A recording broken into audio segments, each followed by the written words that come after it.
Hello followers, viewers and friends, আসসালামু আলাইকুম রহমতুল্লাহ বরকাত। আপনাদের সকলকে জুম্মা মুবারক। আপনারা সকলে কেমন আছেন একটু আপনারা কমেন্টে জানাবেন।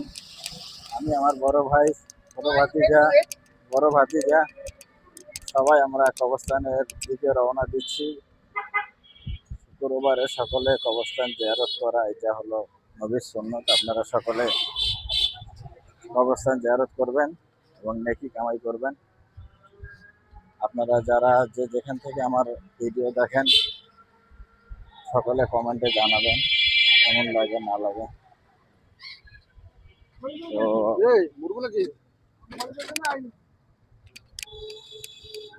তো দিনাজপুরে একটা ছেলের ভিডিও দেখলাম, ছোট বাচ্চা, খুবই খারাপ লাগলো। বাচ্চাটার চোখ আস্তে আস্তে নষ্ট হয়ে যাচ্ছে।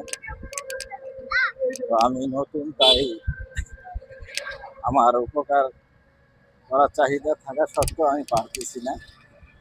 তবে আল্লাহ বাঁচায় রাখলে যদি আমি বড় ধরনের কন্টেন্ট ক্রিয়েটর হতে পারি, ইনশাল্লাহ আমি তার হেল্প করব। মানুষের অসহায় মানুষের পাশে থাকবো ইনশাল্লাহ, আপনারা যদি সাপোর্ট করেন। তা আপনাদেরকে অনুরোধ থাকবে, আপনারা সকলে যারা বড় বড় ক্রিয়েটর আছেন, দিনাজপুরে যে বাচ্চাটা আছে যেটার চোখটা আস্তে আস্তে অন্ধত্ব বরণ করতেছে, তার পাশে দাঁড়ানো, আপনারা সকলে তার পাশে দাঁড়াবেন।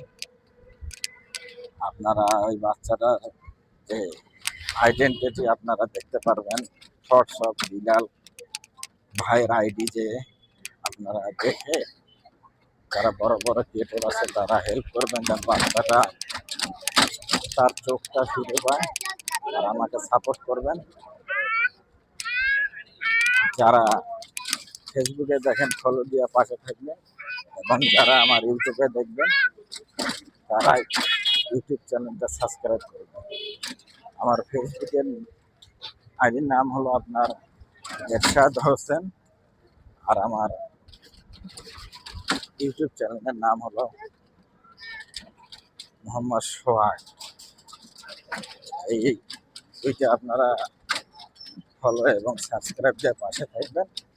ইনশাল্লাহ আগামীতে যদি আল্লাহ বাঁচায় রাখে আমি বড় ধরনের ক্রিয়েটর হতে পারি। আমি অসহায় মানুষের পাশে থাকি শুধু আপনাদের সাপোর্টে। আপনারা সাপোর্ট করলে ইনশাল্লাহ এগিয়ে যাব। সবাই ভালো থাকবেন, আমার জন্য দোয়া করবেন। আমিও দোয়া করি বাচ্চাটা যেন তার চোখটা ফিরে পায় এবং পুনরায় আমাদের মতো সকলের মতো স্বাভাবিক জীবনে চলে আসে এবং স্বাভাবিকভাবে সব কিছু দেখতে পায়। সকলে বাচ্চাটার জন্য দোয়া করবেন। যারা বড় ক্রিয়েটার আছে পাশে থাকবেন। আমরা এখন কবরস্থানের পাশে যাচ্ছি, সকলে দোয়া করবেন এবং সকলে ভালো থাকবেন। সকলকে আসসালামু আলাইকুম রহমতুল্লাহি ওয়া বারাকাতুহু।